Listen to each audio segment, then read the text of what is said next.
It's Writer Wednesday, and it's Valentine's Day, so I'm going to give you the lowdown of the things I hate reading in books about romance.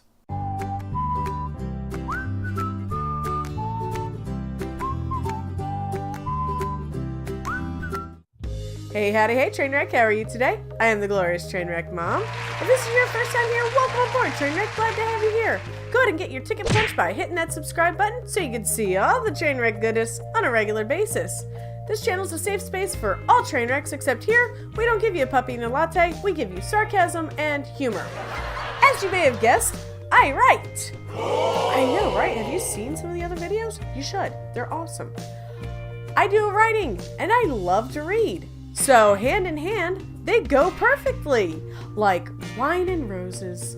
However, some people get a little confused when they're writing romance or romance situations in their stories, and I want to help you out by things that I've talked to other people about, things that I've read myself, and it's just like, stop doing these things. They're not going to help your story. It's actually going to hurt the story. We want to help you become a better writer. I'm here, and all the people that I've talked to are here. They're up here.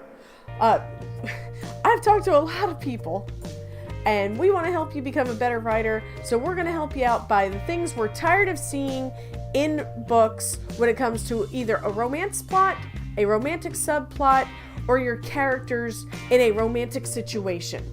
I should go ahead and say that I myself don't tend to write romance, but I know as a reader, would I sit back and go, are you kidding me? No, just stop doing that, okay? So we're just gonna get into it. The first thing I cannot stand, instant romances. Don't do this. Just don't do this. No, and I'll tell you when it first started for me was West Side Story. The gymnasium scene, crowded gymnasium, bunch of people everywhere. She stops, he stops, they stare at each other, and it's boom, kismetic. It's everything. It's fireworks. It's the world stops. Everything stops. Stop that. He looks at her. She looks at him. And it's instant love. They must spend the rest of their lives together forever. No. Stop that. Because seriously, how does she know just by looking at him that he doesn't have the faces of his ex-girlfriends in little jars on his dresser? And he doesn't know that she doesn't have mom and dad chained up like dogs in the attic and throws them some raw chicken every now and then. You can't know somebody just by looking at them. All you get is that two-dimensional, he's hot, she's cute, no. And if that's all your characters are, you need to go back and fix that. Because two-dimension is not what goes on up here. This is the same as what's all around us, okay? We need three-dimensional people. We need three-dimensional settings. We need a three-dimensional world. And if all you're painting is him looking at her and her looking at him, and boom, they love each other, you need to go back and fix your story. That's where that's at. Now, this goes into my next thing, which is this whole concept that once they kiss, it's true love. Hey? What? And there's another concept to that too, which is a little NSFW and a little not family friendly. I can honestly tell you, in my experience, in other people's experiences, I don't know anyone who fell in love over a kiss, who their whole world was changed because they had a one-night stand. Nobody does this. No, there are no fireworks. There's no earth-shattering, ground-moving, earth-quaking. Stop writing these things. You give women unrealistic expectations of what it's going to be. Stop doing that. Yes, it's great. You know, it releases the oxytocin, which is the cuddling hormone. Everyone feels good afterwards, and it's great, and that's awesome that you feel that way.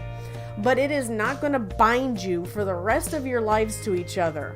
Nobody is going to hit the hay and come out joined at the hip, ready to fight the demon, ready to fight the dragon, or ready to go find the treasure.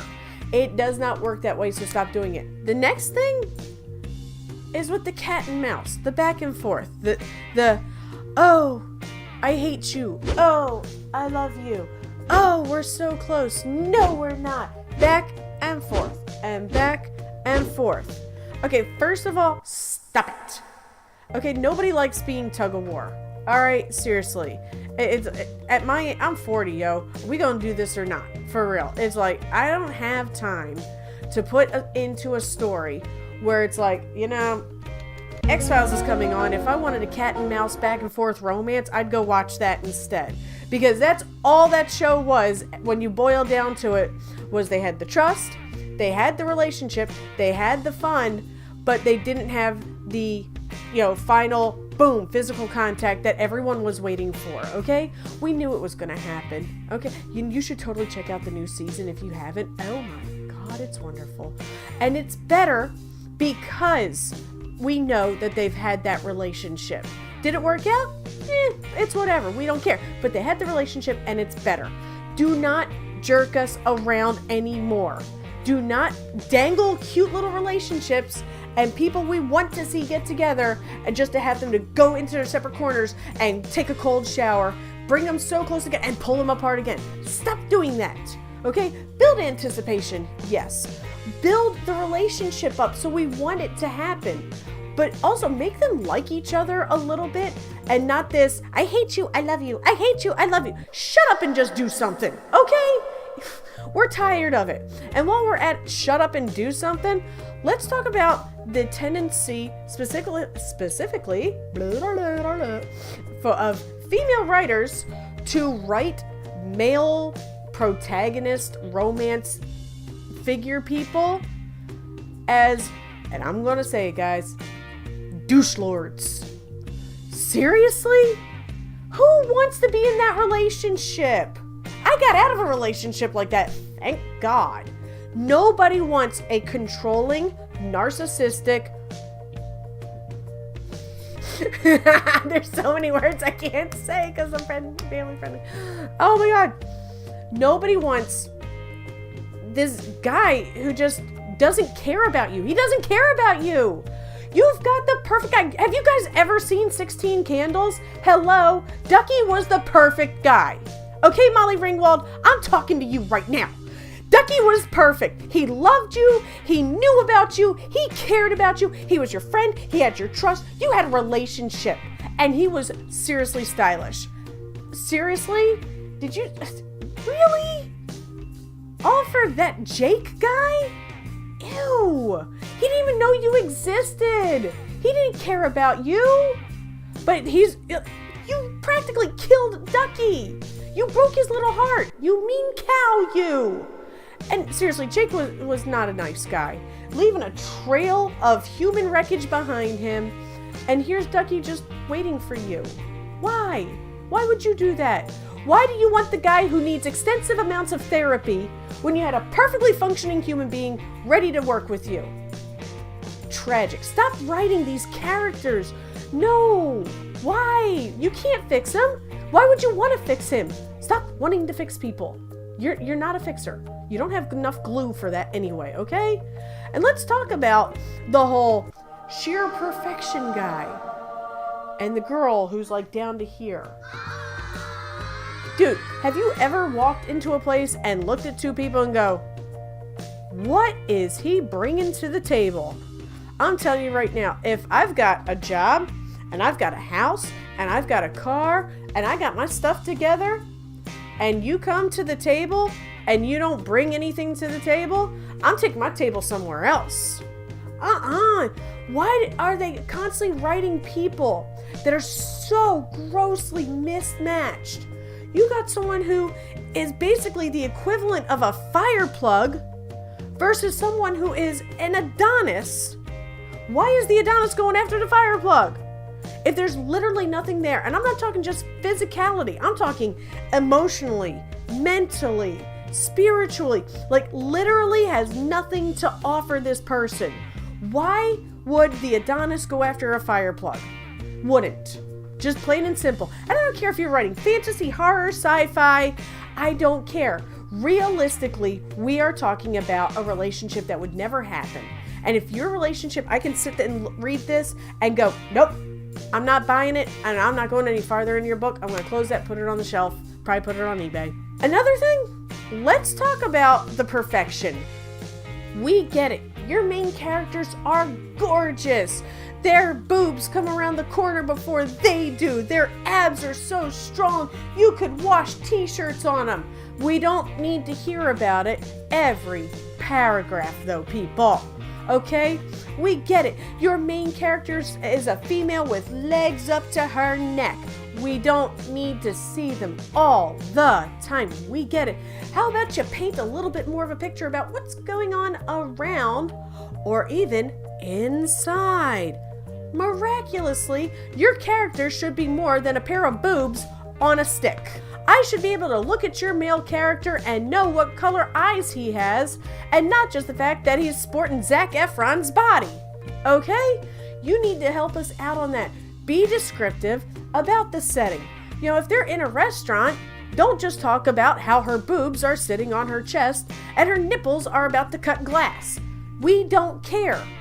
We want to know what it smells like. What do you hear? Is the Italian couple in the corner speaking too loudly so nobody else can hear? We want that. We need that because that adds realism to your story and it makes it more believable. And talking about believable, let's talk about love triangles. If you're in a love triangle, guess what I'm going to tell you? If you're going to tell me, I think I love her and I think I love you. Well, darling, you can't have your cake and eat it too. So, aloha. Bye, Felicia. So, I'm just saying, nobody digs the love triangle, okay? It doesn't do any good. So we're just going to go ahead and take that out. And those are the things that I hate reading as romance in books, either as a plot, a subplot, or with your characters. If you've got things you'd like to add, or you want to yell at me for things that I brought up, please go ahead and do that in the comments. I would love to hear what you've got to say to me. I try to respond to everyone. Like I said, Trainwreck, if this is your first time here, welcome aboard. Glad to have you here. Go ahead and get that ticket punched by hitting that subscribe button. And don't forget to ring my bell, so you get to see all the Trainwreck goodness every Monday, Wednesday, and Friday. This channel is a safe space for all Trainwrecks, except here we don't give you a puppy and a latte, we give you sarcasm and humor. My books, Platitudes of Gratitude and All Your Fault, are available on Amazon in ebook and paperback right now.